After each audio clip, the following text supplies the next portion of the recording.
Eu nem sempre fui a social media que entende de conteúdo, que conseguia vender no orgânico, que tinha posts salvos como se fossem e-books. Teve uma época que postar conteúdo me gerava ansiedade. Eu passava 3 horas escrevendo um post e ninguém lia. Eu fazia um Reels tentando ser moderna e nem minha mãe assistia até o final. Eu me sentia flopada, no sentido mais puro da palavra. E pior que isso, eu me sentia absolutamente sem identidade dentro da minha própria rede social. Todo o conteúdo que eu criava parecia uma cópia da cópia da cópia da cópia. Até que um dia eu disse, chega de me comparar, chega de ficar entrando em tendência que eu nem sabia se fazia ou não sentido pra minha marca. Chega de achar que o conteúdo que era bom o suficiente era o conteúdo que já tinha sido testado por 1000 outras pessoas. E a partir desse momento foi que a minha produção de conteúdo começou a mudar. Mas é óbvio que isso não rolou do dia pra noite, é isso que eu quero te explicar nesse vídeo. Mas afinal de contas, quem sou eu pra te falar isso? Muito prazer, eu sou a Vicky. Eu sou social media há mais de 4 anos, quase 5. Eu tenho 22 anos e sim, eu já faço parte da geração que nasceu aqui, ó, com a cara grudada na tela do celular. Eu gosto de livros de romance de qualidade extremamente duvidosa, sou apaixonada por música, dança e qualquer forma de arte. E o fato mais importante que você precisa saber sobre mim é que eu já fui muitas pessoas dentro do digital. Então, se você me dá licença, eu queria te contar um pouquinho da minha história. A primeira lembrança que eu tenho com produção de conteúdo foi em 2019, quando eu fazia parte da era do Instagram. Eu não sei se você sabe disso, mas o Instagram era basicamente um aglomerado de contas do Instagram que se propunham a falar única e exclusivamente sobre estudos. Eram várias contas que documentavam ali a sua rotina de vestibulandas, de pessoas que já estavam na faculdade, enfim, essa era a era do Instagram. E eu fui lá fazer parte dela porque eu sempre fui obcecada por fazer resumo bonitinho e meio que na época esse era um dos pré-requisitos principais pra fazer parte do Instagram. Eu postava bastante conteúdo naquela época, mas eu me sentia muito insegura. Até porque, né, vamos combinar que eu era só uma garotinha de 15, 14 anos de idade que tava lá compartilhando um pouquinho da sua vida escolar. Então, não tinha muito como não se sentir insegura naquele contexto. Acabou que o Instagram não foi pra frente, porque eu fui ficando com preguiça de postar conforme eu via que os resultados não vinham, e por resultado eu queria dizer, as pessoas não começavam a me seguir, eu não tinha interação nas minhas postagens, e por mais que eu me dedicasse horas pra fazer um resumo bonito e depois horas pra tirar uma boa foto daquele resumo, nada acontecia. E depois que eu parei de me dedicar ao Instagram, obviamente as coisas foram acontecendo, até que chegamos em 2021, um ano depois de eu sair do meu ensino médio, e é o ano que eu efetivamente comecei a trabalhar com marketing digital. Eu lembro que em 2021 eu trabalhei pra uma empresa, era estagiária dessa empresa na verdade, e eu fazia cold call. Não sei se você sabe o que é isso, mas cold call é quando você pega uma lista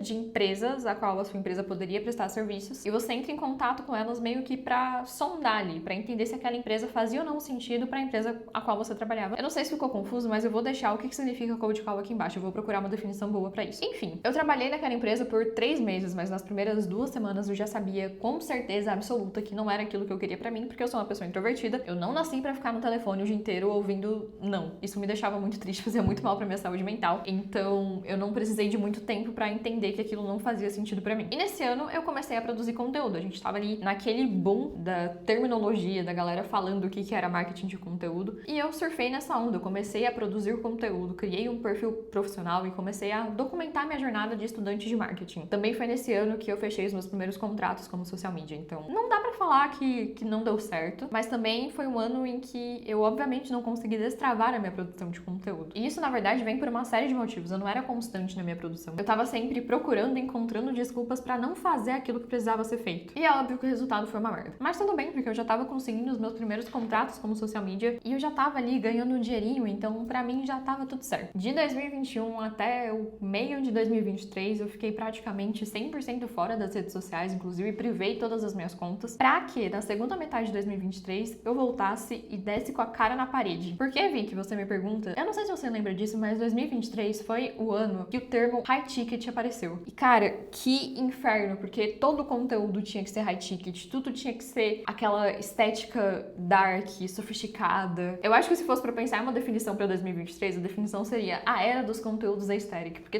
todo mundo queria gravar um vídeo bonitinho. E eu fui lá e fiz exatamente isso. Eu gravei vários vídeos aesthetics, eu fiz aquela estética dark, que hoje eu olho e eu falo, tipo, caraca, isso aqui é horroroso, não tem nada a ver comigo. Enfim, passei por essa era também e, obviamente, de novo, não tive resultado. Em 2024, eu não desisti. Eu falei, caraca, esse é meu ano, agora eu consigo. Spoiler, não consegui. Mas 2024 foi o ano aí que o ChatGPT deu seu maior boom, né? Todo mundo tava falando sobre inteligência artificial, todo mundo queria aprender a produzir conteúdo com o ChatGPT e eu não fiz diferente. Eu surfei nessa onda também com muito prazer. E pior, tá? Eu surfei nessa onda com aqueles Reels curtinhos que você colocava, tipo, só uma frase e depois colocava um leia a legenda embaixo. E, cara, eu acho que 70% da minha linha editorial nessa época falava sobre produção de conteúdo com IA e os outros 30% falava sobre produção de conteúdo de uma forma muito topo de funil, muito informação de Google, tudo aquela coisa que você consegue ver em praticamente qualquer perfil de marketing que não te dá diferencial competitivo nenhum. Surfei nessa onda também. Em 2025, eu gosto de pensar que foi o ano que eu consegui juntar todas as Vics dos últimos 6 anos em uma única Vic, e essa Vic teve sucesso. Eu finalmente consegui os resultados que eu tanto sonhava nos últimos anos. E aí você me pergunta, caraca, Vic, que tipo de resultados são esses? Calma aí que eu te explico. Eu levei o meu perfil de 1.000 seguidores para 17 mil seguidores esse ano, postando praticamente só carrossel. E melhor ainda, tá? Sem investir R$1 de tráfego para distribuir esse conteúdo. Então foi um crescimento de forma 100% orgânica. Eu também lancei o meu primeiro infoproduto e eu faturei 5 dígitos logo no mês do lançamento. De novo, sem investir R$1 em tráfego, 100% através do meu conteúdo. Eu passei a ser vista como referência na produção de conteúdo, passei a ser convidada a frequentar eventos. Esse ano eu fui no Conexão Social Media e também fui no NDX, que é um evento do Leandro Aguiari, os dois como convidada. E eu comecei a ser procurada pelas grandes referências do meu nicho para fazer parte do projeto deles. E pelos próximos minutos desse vídeo, eu quero te mostrar tudo que eu fiz para sair do ponto A e ir até o ponto B, quando o assunto é produção de conteúdo. Então eu reuni aqui todo o conhecimento de tentativa e erro que eu tive nos últimos 6 anos, que vocês viram que eu quebrei a cara várias e várias vezes, e eu espero que esse conhecimento seja muito útil para você.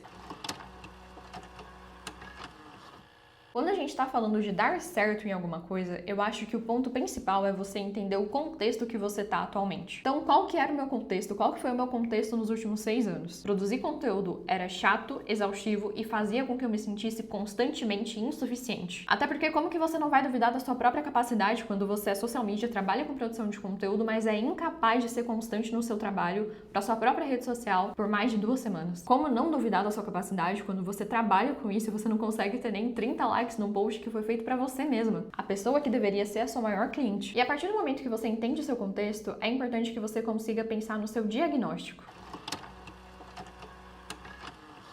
Por que eu me sentia daquele jeito? O que será que tornava minha produção de conteúdo tão meia boca? E a resposta pra isso é que eu ficava o tempo todo tentando me encaixar em fórmulas que não faziam um pingo de sentido pra mim. Então aqueles reels curtinhos com uma frase e ler a legenda estavam dando certo, tinha uma galera falando que tava viralizando com áudio em alta, beleza, vamos fazer, vamos postar 3 por dia. Tá todo mundo falando sobre aqueles reels super dinâmicos, super bem elaborados, fazer ângulo esquisitinho? Tá, não é muito a minha praia, mas vamos tentar. Tá todo mundo fazendo aquele post estilo Twitter feio pra caramba? Tá, vamos lá. Você entende que nesse ponto eu não tava me inspirando em estratégias validadas, eu tava pegando o que tava dando certo pra outra pessoa, não me estava adaptando pra minha realidade, mas sim tava só copiando. E isso, obviamente, é um problema e nunca iria dar certo nem em 1 milhão de anos. Eu gosto de falar que pra sair desse ciclo, eu precisei esfriar a cabeça. E a melhor forma de fazer isso, e eu vou ser a pessoa mais clichê do mundo agora, é dar um mergulho.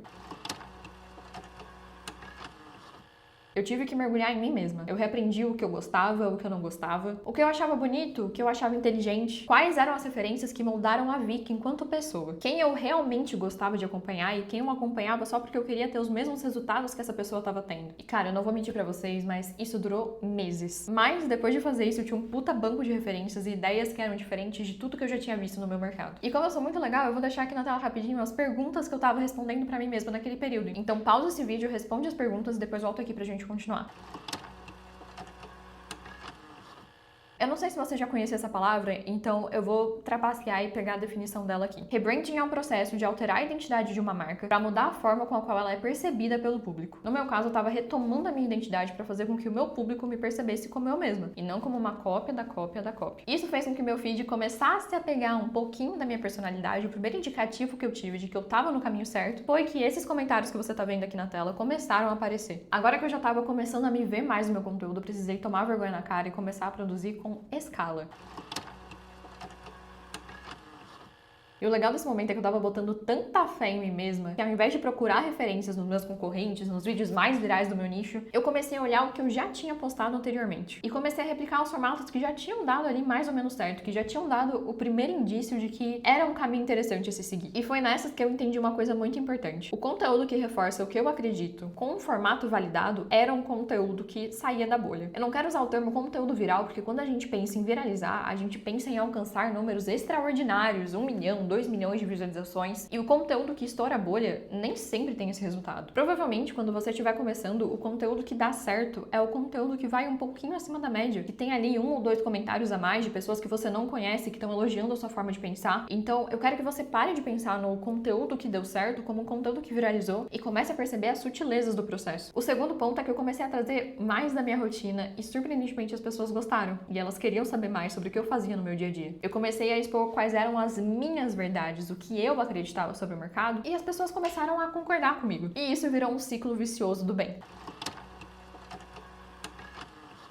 Quem diria que tá na direção certa e ser constante me trariam aquilo que eu sempre sonhei? Reconhecimento. Agora é o momento que você olha pra mim e fala: ué, Vicky, mas a vida é um morango e tudo que eu preciso fazer pra ter bons resultados é olhar pra dentro? Calma, querubim, vamos lá. Eu não sei se você já ouviu falar de uma coisa que se chama teoria de Pareto. A teoria de Pareto afirma que, em muitas situações, 80% dos efeitos vem de 20% das causas. E quando a gente tá falando de produção de conteúdo, 80% dos seus resultados vem da percepção da sua marca no geral. Como você se posiciona, o que você defende, o que você tem ou não coragem de falar. E 20% vem da sua habilidade técnica de criar conteúdo. Roteiro, formato, ferramenta, legenda bonitinha. Depois de 5 anos, eu entendi que o conteúdo best-seller, ele já tá dentro de você. Existem sim formatos, ferramentas, conhecimento técnico que podem te ajudar, que vão te ajudar, que são importantes sim na sua produção. Mas, porém, todavia, entretanto, a parte mais importante do seu conteúdo é você mesma. Eu demorei 5 anos para aprender isso, eu investi alguns milhares de reais em cursos e mentorias que não chegaram nem perto de me trazer essa clareza. Mas a minha missão com esse vídeo aqui, eu espero que essa missão tenha sido cumprida, é te mostrar a trajetória que eu percorri até chegar nesse momento que eu tô hoje. No dia 5 de novembro, eu vou abrir as vagas para minha formação Conteúdo Best-Seller. Lá dentro eu vou te dar acesso a tudo que você precisa para conseguir olhar para você mesma e começar a colocar a sua própria identidade dentro do seu conteúdo. Além disso, eu vou te ensinar a encontrar o seu próprio formato best-seller para que você pare de perder tempo sem saber o que postar e como postar. Para entrar na lista de espera, ter acesso às condições especiais de lançamento Black Friday, que vai ter prêmios exclusivos para as primeiras inscritas, eu não vou falar nada além disso, é só clicar no link que tá aqui na descrição.